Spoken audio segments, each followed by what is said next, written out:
காலேஜில் எப்படி போகுது? அதெல்லாம் சூப்பராக போகுதுடி. ஏன் கேட்குற, அட்டகாசமாக இருக்கு. அப்போ ப்ரொஃபஸர்ஸ் எல்லாம் நல்லா பேசுகிறாங்களா? எல்லாருக்கிட்டையும் நல்லா பழகிட்டியா? ஓ, எல்லாரும் சூப்பராக பேசுகிறாங்க, ஜாலியாக இருக்காங்க, நல்லா ஃப்ரீயாக பேசுகிறாங்க. அவங்க சொல்லப்போனால் ப்ரொஃபஸர் லெக்சர் எடுக்கிறத விட எங்கள் கூட பேசுகிற டைமே அதிகமாக இருக்குது. அதனால் கிளாஸ் எல்லாம் சூப்பராக ஃபன்னாக போயிட்டுருக்குடி. அப்புறம் என் காலேஜில் சீனியர் ஒருத்தர் இருக்காண்டி, அவன் மேலே பிள்ளைங்களாம் செம்ம க்ரஷ்ஷு. அவன் பார்க்க அவ்வளோ சூப்பராக இருப்பான். அவன் ஆனால் எந்த பிள்ளைங்ககிட்டையும் பேசவே மாட்டான்டி. அப்படியா? நான் அவனை பார்த்துருக்கேனா? எனக்கு அப்படி அவனையும் பார்த்த மாதிரி ஞாபகம் இல்லையே. நீ அவனெல்லாம் பார்த்துருக்க முடியாதுடி. அவன் இப்போ தான் இங்கே வந்து சேர்ந்துருக்கா செகண்ட் இயர்லேருந்தே. இதுக்கு முன்னாடி அவன் கேரளாவில் தான் படிச்சுட்டு இருந்தானாமா. இப்போ இங்கே வந்து சேர்ந்துருக்கானாமா. ஓ அப்படியா? அதான் நான் பார்த்தேன். நமக்கு தெரியாமல் இருக்குமா? நமக்கு தான் காலேஜே அத்துப்படியாச்சே. ஆஹா, என்னடி ஒரே நெய் ஸ்மெல்லாக வருது. அம்மா என்னமோ சமைச்சிட்டு இருக்காங்க போலயே, நல்லா ஸ்மெல் வருதுல்ல? ஆமாடி, எனக்கும் சூப்பராக ஸ்மெல் வருது. வா வேணா போய் பார்க்கலாமா? சோறு மேல சோறு வந்து கொட்டிக்கிற நேரம் இது, வயிற்று கதவை அன்னலட்சுமி தட்டுகிற வேலை இது, கொட்டுனா கொட்டட்டும் தட்டுனா தட்டட்டும் சாப்பிட்டு முடிச்சுடுவோமே.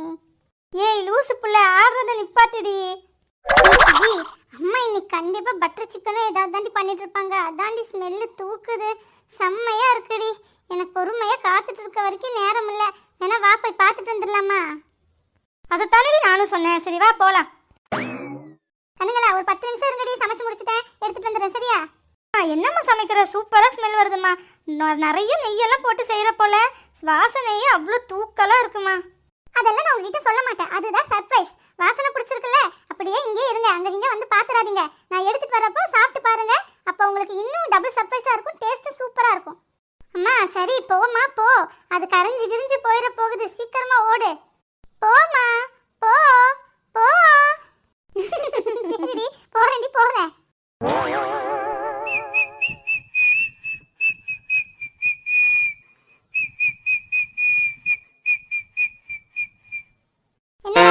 எங்க போய் ஊரு சுத்திட்டு வர? கரெக்டா அப்பா வர டைம் பார்த்து வந்துடுறத.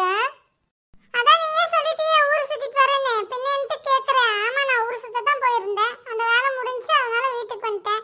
அது வயிறும் பசிக்குதுல்ல, சாப்பிடுற டைம் ஆயிடுச்சுல, வந்து வேற வேலைக்கு சாப்பிட்டு சட்டு புட்டுன்னு படுத்து தூங்கினாதான் நாளைக்கு எந்திரிச்சு ஸ்கூலுக்கு போக. ஸ்கூலில் ஒழுங்காக படிக்கிறியா? டீச்சர்ஸ் லெசன் நடத்துறதுல ஒழுங்காக கவனிக்கிறியாடா? இங்கே நீ புக் எடுத்து படிக்கிறதையே நான் பார்க்கல. நான் கூட தான் அம்மா, நீ காலேஜ் போனதுக்கு அப்புறம் புக் எடுத்து படிக்கிறதையே நான் பார்க்கல. இந்த வீட்ல ஒரு படிப்பு சத்தமும் இல்லப்பா. 2 பிள்ளைங்க இருக்காங்கன்னு தான் பேரு, ஆனா படிக்கிற சத்தமே கேட்கறது இல்ல. டேய் லூசு, நாங்கெல்லாம் 10th 12th எல்லாம் முடிஞ்சு இப்ப காலேஜ்லயே போய் உட்கார்ந்துட்டோம். உனக்கு தான் இந்த வருஷம் +1 பப்ளிக் இருக்கு, நெக்ஸ்ட் இயர் +2 பப்ளிக் இருக்கு. நீ தான் ஒழுங்கா எடுத்து பொறுப்பா படிச்சிருக்கணும். அதை விட்டுட்டு நீ எங்களை சொல்றியா? நாங்க எப்படி வேணாலும் கதை அடிச்சு பாஸ் ஆயிடுவோம். உனக்கெல்லாம் அப்படி இல்ல. நீ படிச்சா மட்டும்தான் பாஸ் ஆக முடியும். உங்களுக்கு மட்டும்தான் கதை எடுக்க தெரியுமா? எனக்கெல்லாம் கதை அடிக்கவே தெரியாதா? நீங்க மட்டும்தான் கதை அடிச்சு எழுதினா பாஸ் ஆவீங்களா? நாங்களும் கதை அடிச்சு எழுதினாலும் நாங்க பாஸ் ஆவோம். சோனி விடுடி, அவங்ககிட்ட என்னத்துக்கிட்ட பேசிட்டு. அவங்ககிட்ட என்னத்தை சொன்னாலும் அவன் ஏருக்கு மாறாதான் பேசிட்டு இருப்பான். நம்ம என்ன சொல்ல வரோங்கிறதையே அவன் புரிஞ்சுக்க மாட்டான். அவங்ககிட்ட பேசுறதே வேஸ்ட். தேவையில்லாம நம்ம தொண்டை தண்ணி தான் காலியாகும். விடு. உங்கடி கிளவிகளா? அவ பெரிய கிளவி, இவ சின்ன கிளவி. வந்துட்டாளுங்க எனக்கு அட்வைஸ் போடுறதுக்கு. என்ன என்னங்கடி மறைக்கிறீங்க? இந்த 2 கண்ணையும் தோண்டி காக்காய் போட்டுறோம், பாத்துக்கோ. ஜாக்கிரதை. இங்க பாரு, இந்த கிளவி பேசிட்டு இருந்தேன்னு ஏன் உன் வாயை கிழிச்சு தெச்சிருவேன், பாத்துக்கோ. ஐயோ, நான் பயந்துட்டேன்ப்பா. எங்க என் வாயை கிழிச்சு தேடி பாப்போம். வந்துட்டா பெரிய பரங்கிக்க மண்டையை வச்சுட்டு. நீ மட்டும் என்னவாம்மா? மூஞ்சி பாரு, மூஞ்சி மட்டும்தான் வெள்ளையா இருக்கு. கை கால்லாம் கருக்கட்ட மாதிரி கருகருன்னு இருக்கு. மண்டைய பாரு, மண்டை எப்படி இருக்குன்னு. நல்ல முள்ளம்பன்றி மண்டை மாதிரி. உன் கண்ணை பாரு, முட்டை கண்ணு. சே தூ. ஆமா, கேவலமா இருக்க. இதுல இவன் பெருசா இவளை சொல்ல வந்துட்டான். ஓ, என்னங்கடி செட்டிங்க? வேங்கமாவே ஒத்தையில நிக்க. தில் இருந்தா மொத்தமா வாங்கடி பார்க்கலாம். ஏய், என்னடா நடக்குதுங்க? ஏத்துங்க சண்டை போடுங்க மாதிரி ஒருத்தங்க மறைச்சிட்டு இருக்கீங்க. அம்மா இங்க பாரு, உன் மவனை வந்துட்டு சும்மா வாயை மூடிட்டு இருந்துற சொல்லிரு. சும்மா என்ன பரங்கிக்க மாட்டேன்னு கூப்பிட்டுட்டே இருக்கான். அவன் பின்ன ஏதோ சொன்னா நான் நல்லா அவனை பிடிச்சி அடிச்சிடுவேன். பின்ன நான் சொல்லிட்டேன். அதுக்கப்புறம் நீ என்கிட்ட வந்து கேட்டுட்டு இருக்க கூடாது.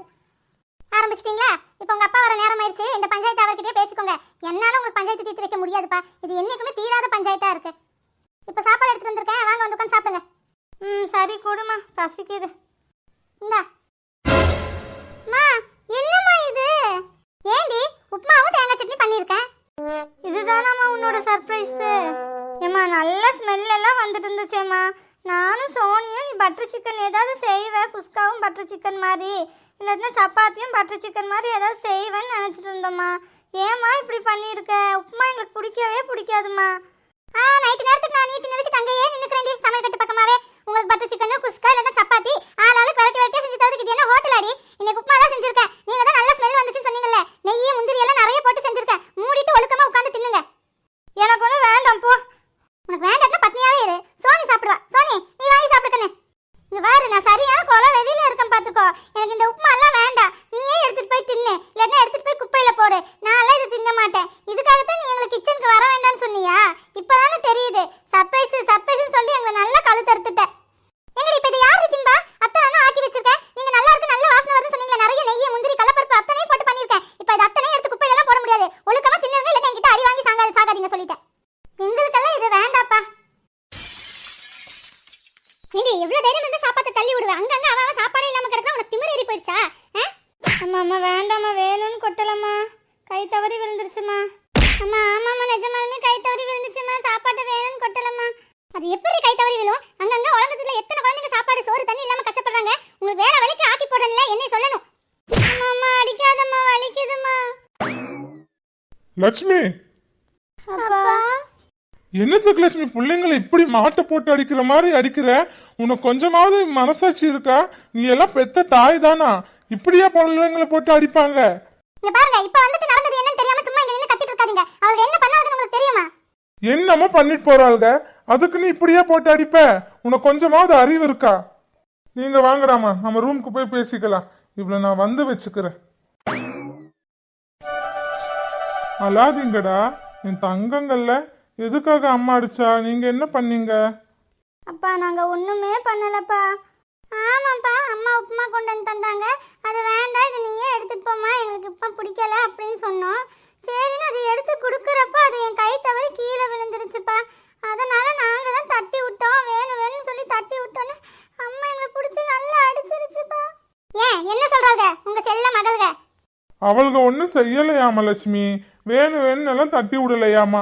அது உன்கிட்ட கொடுக்க வந்தது, நீ வாங்க சரியா பிடிக்காம கை தவறி கீழே விழுந்து அது கொட்டிருச்சு.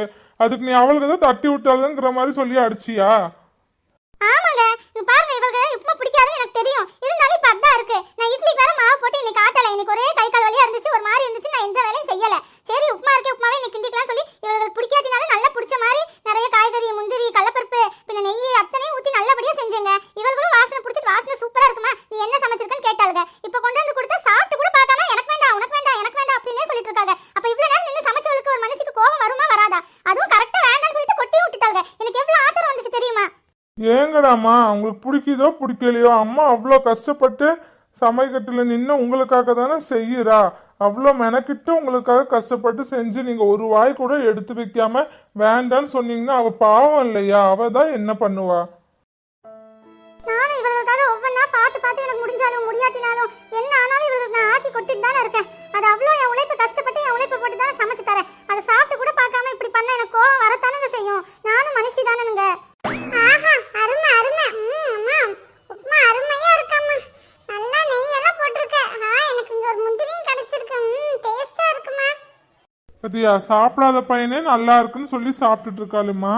நீங்களும் கொஞ்சம் சாப்பிட்டு பார்த்து என்ன ஏதுன்னு சொல்லியிருக்கலாம்ல. சரி விடுங்க, ஆனது ஆச்சு. அப்பா வேணா போய் உங்களுக்கு புரோட்டா வாங்கிட்டு வரேன், சரியா? நீங்க இன்னைக்கு உப்புமா சாப்பிட வேண்டாம், புரோட்டாவே சாப்பிடுங்க. என்னது புரோட்டாவா? அப்பா அவளுக்கு மட்டும் வாங்கிட்டு வராதீங்கப்பா, எனக்கு வாங்கிட்டு வாங்கப்பா. நானும் உங்க பையன் தானே, எனக்கு புரோட்டா வேணும். நீ தான் உப்புமா சாப்பிட்றியடா, அதை சாப்பிடு. இவளுக்கு தானே சாப்பிட மாட்டேங்கிறாங்க. நான் இவங்களுக்கு வேணா போய் புரோட்டா வாங்கிட்டு வரேன். அதெல்லாம் முடியாது. நான் உப்புமா சாப்பிட்டுட்டு புரோட்டாவும் சாப்பிடுவேன். எனக்கு நீ புரோட்டாவும் வாங்கிட்டு வந்து கொடுங்க.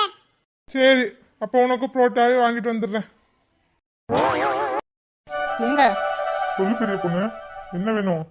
வாங்க, நேரமாகுது இல்லையா? போய் தூங்கலாம். நீங்க காலையில எந்திரிச்சு பின்ன ஆஃபீஸ்க்கு போகணும். பின்ன நான் லேட்டா தூங்கினேன்னா எந்திரிக்கவும் லேட் ஆயிரும். நீங்க எல்லாமே எனக்கு தூக்கமும் வராது. அதனால வாங்க போய் தூங்கலாம். பின்ன லேட் ஆயிடுச்சு உங்களுக்கு சமைச்சு கொடுத்தேன்னா உன்னால தான் லேட் ஆயிடுச்சு நீ சமையல் எனக்கு பண்ணி தராதனால தான் இவ்வளோ லேட் ஆயிடுச்சுன்னு சொல்லி கத்துவீங்க. அதனால வாங்க. இல்ல பெரிய பொண்ணு, இப்பதானே சாப்பிட்டேன். உடனே வந்து தூங்கினேன்னா எனக்கு ஜீரணம் ஆகாது, ஒரு மாதிரி நெஞ்சு மேலேயே நின்றுட்டு இருக்கும். அதனால ஒரு 10 நிமிஷம் இப்படியே நடந்துட்டு பின்ன கொஞ்சமா வெதுன்னு சுடு தண்ணி வச்சு குடிச்சிட்டு அதுக்கப்புறமா வந்து தூங்குறேன். அப்படியா? அப்போ சரிங்க. சரி, நீங்கள் நாளைக்கு ஆஃபீஸ் விட்டு வரப்போ எனக்கு ஒரு மாய்ஸ்சரைசர் வாங்கிட்டு வாங்க. இப்போ இந்த கிளைமேட்டே ஒரு மாதிரி இருக்கு இல்லையா, மழை வருது, பின்ன பனி வருது, என் ஸ்கின் எல்லாம் அப்படியே ட்ரை ஆயிடுச்சு. என் கால் என் கை எல்லாமே ட்ரை ஆகி ஒரு மாதிரி வரன்னு ஆயிடுச்சுங்க. அதனால ஒரு பாடி லோஷனும் ஒரு ஃபேஸ் மாய்ஸ்சரைசரும் வாங்கிட்டு வாங்க. சரிம்மா, வரப்போ வாங்கி போறேன். அது என்ன பிராண்டு என்ன வேணுங்கிறத வேணா நீ எனக்கு நாளைக்கு வாட்ஸ்அப் பண்ணு. அது வாட்ஸ்அப் பண்ணேன்னா எனக்கு ஞாபகமும் வந்துடும். இதை நான் வர்றப்போ என்ன எதுங்கிறது பார்த்து வாங்கிட்டு வந்துடுவேன். மாய்ஸ்சரைசரா? அப்படின்னா என்னடா? எனக்கு தெரியலம்மா, அவ என்னத்தையும் சொல்றா. அதை நான் வாங்கிட்டு வந்து தரப்போறேன், அவ்வளவுதான். ஏண்டி அப்படின்னா என்னடி? அத்தை, மாய்ஸ்சரைசர் இல்லைங்க அத்தை, அது மாய்ஸ்சரைசரு. அப்படின்னா இப்போ நம்ம கை கால்லாம் பனிக்கு ஒரு மாதிரி வரன்னு ஆயிரும் இல்லையா, ஒரு மாதிரி வெடிப்பு வந்த மாதிரி வந்துடும். அதுக்கு வந்துட்டு இதெல்லாம் தடவணும்னா நல்லா முழுன்னு ஆயிரும். ஒரு வாரம் 10 நாள் தடவிட்டே இருந்தானா மறுபடியும் நார்மலுக்கு வந்துடும். என் ஃபேஸும் பாருங்க அப்படியே ட்ரை ஆகி அங்கங்கே பேச்சியா ஒயிட்டா வந்துருது. அதனால தான் அதெல்லாம் வாங்கி போட்டோன்னா நல்லா இருக்கும். அப்படியா? அது எம்பிட்டடி ஆகும்? எங்கத்த மூஞ்சிக்கு தனியா உடம்புக்கு தனியான்னு சொல்லி வாங்கணும்னா எப்படியும் ஒரு 800-900 ரூபாய் ஆயிருங்கத்த. அடேங்கப்பா, 900 ரூபா 1000 ரூபாய் ஆயிரும். அப்படின்னா என்னடா இது? 1000 ரூபாய் ஆகுது.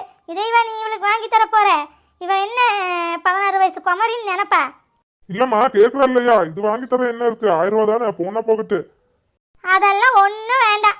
எங்க காலத்துல எல்லாம் நாங்கெல்லாம் என்ன இப்படி மாய்ஸ்சரைசரா அதுவும் எதுவுமே வாங்கி பூசிட்டு இருந்தா, நான் இம்பிட்டுக்காரி தேங்காய் எண்ணெய் எடுத்து டெய்லி நல்லா தடவிட்டு வந்தா இந்த இதெல்லாம் போயிட போகுது. அதே மாதிரி கொஞ்சம் தயிரோ இல்லை பாலோ மஞ்சளில் கலந்து இல்லை பாலாடையோ எடுத்து இது பண்ணோம்னா அதுவே நல்லா வலுவலுன்னு எவ்வளோ சைனிங்காக இருக்கும் தெரியுமா? இன்னும் பார் என்ற கை கால் மூஞ்சி எல்லாம் எவ்வளோ சைனிங்காக பலன்னு இருக்குது. நாங்கள் என்ன அந்த காலத்தில் இந்த மாதிரியே வாங்கி பூசிட்டு இருந்தோம்? எல்லாம் வீட்டில் இருக்கிற பொருளை வச்சே பண்ணிக்கிறது தான். இவளும் அதையே பண்ணிக்கட்டும். சரி விடுங்க, அது இப்போ வாங்கி தரட்டா பரவாயில்ல. அதை நான் அப்புறமா போய் நான் போகிறப்ப வாங்கிக்கிறேன். நீங்கள் என்ன பண்ணுங்க, எனக்கு ரொம்ப ஹேர் ஃபால் ஆகுதுங்க, நல்ல ஒரு ஷாம்புவாக பார்த்து வாங்கிட்டு வாங்க. மெடிக்கலில் சொல்லி வாங்குங்க, நல்லா நிறைய ஹேர் ஃபால் ஆகுது சொல்லுங்க. தான் அந்த அழகு மெடிக்கல் போனீங்கன்னா அவங்க கிட்ட சொன்னாங்கன்னா நல்ல ஷாம்புவை எடுத்து தருவாங்க. இந்த சல்ஃபேட் ஃப்ரீ ஷாம்புவை பார்த்து வாங்கிட்டு வாங்க. ஆமாம், இவங்களுக்கு வேறு வேலையே இல்லை. அதையும் இதையும் கண்டதையும் பூசி முடியையும் மூஞ்சியையும் கெடுத்துக்குவாளுங்க. அதுக்கப்புறம் அதை சரி பண்ணுறதுக்கு இன்னும் கொஞ்சம் கூட காசை போட்டு மறுபடியும் அதே மாதிரி இருக்கிற நச்சுத்தன்மை இருக்கிற கெமிக்கலை போட்டு தேய்ன்னு தேய்ப்பாளுங்க. அதனாலே ஏதாவது ஆயிடுச்சுன்னா அதுவும் போகிறதுக்கு இனியும் கொஞ்சம் காசை போட்டு இனி கொஞ்சம் நல்ல விலையாக இருக்கிற க்ரீமு கண்டதை கழிச்சுடதை எல்லா இடமும் தேய்ச்சிட்டு பின்ன அப்படியே முட்டுக்குன்னு உட்காந்துக்குங்க. ஏங்க இப்போ இதுவும் வேண்டாம்னு சொல்றீங்களா? அதுதான் 1000 ரூபாய் ஆகும்னு சொல்லி வேண்டாம்னு சொன்னீங்க, சரி நான் விட்டு போட்டேன். இப்போ இது ஒரு 100-200 தானே ஆகும், இதுவும் ஏன் வேண்டாங்கிறீங்க? ஏங்கடி, அந்த காலத்துல நாங்கள் என்னத்தை தடவணும்? தலைக்கு அரப்பு சீயக்காய் தடவுனா உனக்கு என்ன முடி கொட்டவா போகுது? நல்லா இசுட்டாங்க வளருண்டி. அதையவே போடு, அதையவே போட்டேன்னா தான் நல்லா இருக்கும். இன்னி பாரு என்ற முடி நல்லா இருக்கு, சுருட்ட முடி நல்லா சுருளா, என்ற கை கால் எல்லாமே நல்லா தானே இருக்கு. அதே மாதிரி தான் இருக்கணும். எப்போவுமே இயற்கையோட ஒன்றி வாழணுண்டி. நம்ம வீட்டில் என்ன பொருள் இருக்கோ அதை வச்சே மூஞ்சிக்கு கைக்கு காலுக்கு எல்லாத்துக்குமே போட்டுட்டோம்னா நம்ம கைக்கு மூஞ்சிக்கு நம்ம தோலுக்கெல்லாம் ஒன்றுமே ஆகாது. இந்த பப்பாளி கிப்பாளி வாங்குற இல்லையா, அந்த பப்பாளியெல்லாம் சாப்பிட்டு போட்டு அந்த தோலில் மிச்சம் மீதி இருக்கிறத எடுத்து மூஞ்சிக்கு அப்படியே தடவி அப்படியே வச்சேன்னா நல்லா பளபளன்னு பப்பாளி மாதிரியே ஆயிடுவேன் தெரியுமா? இதெல்லாம் உனக்கு ஒன்றும் தெரியாது, நான் சொல்லித்தரேன், என்கிட்ட இருந்து கற்றுக்கோ. சரிங்க அத்தை, அப்போ இனிமேல் நம்ம வீட்டில் சோப்பு ஷாம்பு வாங்குற செலவே மிச்சம். நான் என்ன பண்ணுறேன், எல்லாத்துக்கும் கொஞ்சம் கடல மாவு மிளகாத்தூள் உப்பு எல்லாத்தையுமே போட்டு கலந்து குளியல் பொடி மாதிரி பண்ணி வச்சிடுறேன். அதைவே எல்லாரும் டெய்லியும் எடுத்து உடம்புக்கு மூஞ்சிக்கு கைக்கு காலுக்கு எல்லாமே தேய்ச்சி குளிங்க. என்னத்துக்கு வேஸ்ட்டாக எல்லாம் வெளியே இருந்து வாங்கிட்டு, அதான் வீட்லயே அத்தனை கடல மாவு இருக்கு, அதைவே போட்டு குளிங்க, அதுதானே நல்லது. இந்த மிளகாத்தூளை அது கூட சேர்த்து போட்டு நல்லா தேய்ச்சி குளிச்சாலும் ஸ்கின் எல்லாம் பல ஆயிருமாமா. என்னடி சொல்ற? மிளகாத்தூள் உப்பு போடுறியா? அப்படி இப்படி போட்டு தொலைஞ்சிடாதடி. அப்படி நம்ம போட்டு என்ன பஜ்ஜியாடி சுட போற? அப்படி போட்டு தடவுனேனா தோலெல்லாம் கரிஞ்சு எரிஞ்சு உறிஞ்சு போயிருண்டி பைத்தியக்காரி. போங்கத்த, நல்ல மிளகாத்தூள் சிவப்பா இருக்குல்ல, அதை போட்டு குளிச்சோன்னா நாமளும் சிவப்பா ஆயிடுவோம். உப்பு வந்துட்டு நல்ல கிருமி நாசினி, நம்ம என்ன உள்ளே எடுத்துக்கிறோமோ அதையே வெளியே போட்டு தேய்ச்சி குளிச்சோம்னா தானே உங்களை மாதிரி பலன்னு ஆகும். அதனால இனிமேல் நம்ம வீட்டில் எல்லாத்துக்கும் அதை தான் பண்ணுவேன். நான் எப்போங்கத்தான் உங்க பேச்ச மீறி நான் செஞ்சிருக்கேன்? வேணாம் டியாத்தா, நீ ஒன்றும் பண்ண வேண்டாம். நீ என்ன பண்ண, உன்ற இஷ்டத்துக்கு நீ கடையிலேயே எண்ணத்தையே போட்டு வாங்கி எண்ணத்தையே போட்டு குளிச்சுக்கோ. நான் ஒன்றும் சொல்லலை சரியா? இல்லை உன்ற இஷ்டம் தான் சரியா கண்ணு? சரிங்க அத்தை. டேய் சக்தி, உன்ற கொண்டாட்டிக்கு என்ன வேணுமோ அத்தனையும் வாங்கிட்டு வந்து கொடு சாமியே.